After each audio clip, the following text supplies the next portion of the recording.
अनुज, सारे ट्रेड अच्छे गए। आप देखिए इंडियन होटल्स 359 डे हाई पे, पेट्रोनेट लेके आइएगा 238.15 पे पिक किया था। मुझे खुशी है इस बात की कि इंडेक्स ने बहुत ही निर्णायक स्विंग ना दिया हो, but look at stocks swing. Petronet pick किया था प्रकाश सर ने 238.15 पे, इट्स नाउ 242। और एक बार आप लेके आइएगा गुजरात गैस, ये क्या कर रहा है। सारे ट्रेड्स को एक बार देख लेते हैं। गुजरात गैस स्क्रीन पे लेके आएंगे, प्राइस क्या है एग्जैक्टली, इट्स 470।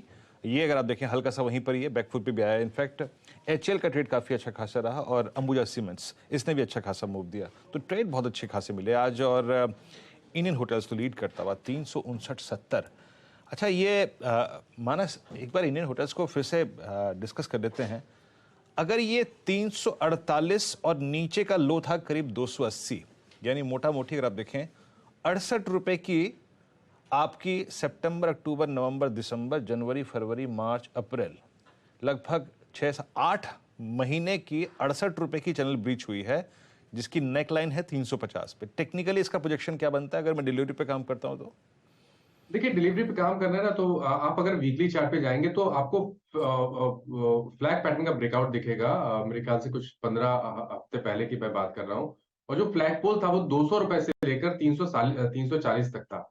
उसके बाद एक फ्लैग पैटर्न बना जो कि नीचे की तरफ फ्लो कर रहा था। उसके बाद हमने ब्रेकआउट देखा करीब 15 हफ्ते पहले 320 रुपए का के ऊपर ब्रेकआउट देखा। अब हमें इस फ्लैग के हिसाब से एक टारगेट सेट करने होंगे, तो वो करीब 450 475 के आते हैं। तो करंट लेवल से भी 100 रुपए की तेजी आपको इंडियन होटल्स में देखने को मिल सकती है। तो बिल्कुल अभी शुरुआत है, और अभी भी मेरा समझना है कि जब तक 20 डे मूविंग एवरेज के नीचे ना फिसले, 330 के नीचे ना फिसले, आपको घबराने की जरूरत नहीं है। हर गिरावट पे खरीदारी करनी है और टारगेट बड़े सेट करने हैं, कम से कम 450 रुपए के। बिल्कुल। देखिए, कुछ ट्रेड्स तो बहुत ही शानदार रही हैं। मुझे याद है मैरी को लेकर आइए फॉर एग्जांपल, ये ट्रेड हमने डिस्कस की थी लास्ट वीक, वो शानदार भागी। लेकिन देखिए, मार्केट में एक जो रिवर्सल आया है उसमें एक बड़ी भूमिका प्ले कर रहा है HDFC बैंक। इंट्राडे लेकर आइए एक बार HDFC बैंक का, क्योंकि पैटर्न देखिए इसका, ऑलमोस्ट ब्रेक इवन ट्रेजेक्ट्री में। और अब बैंक निफ्टी की कंट्रीब्यूशन लेकर आइए। सुबह जब बैंक निफ्टी की बात हो रही थी, जब बैंक निफ्टी 43,100 तक गया था, उसमें सबसे बड़ा ड्रैग HDFC बैंक का था। अब वो रह गया बिल्कुल फ्लैट, सिर्फ ICICI बैंक का एक ड्रैग रह गया करीब 94 पॉइंट्स का।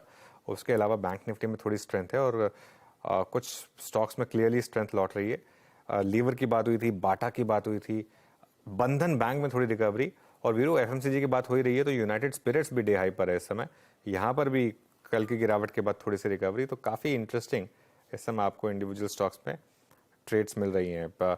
लेकिन गिरावट कहाँ पर, एक बार बॉश लेकर आइए। नॉर्मली बात कम करते हैं हम स्टॉक की, लेकिन बॉश में थोड़ी सी आज गिरावट है।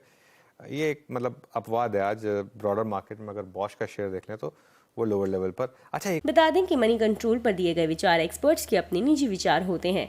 वेबसाइट या मैनेजमेंट इसके लिए उत्तरदायी नहीं है। यूजर्स को मनी कंट्रोल की सलाह है कि कोई भी निवेश निर्णय लेने से पहले सर्टिफाइड एक्सपर्ट की सलाह लें।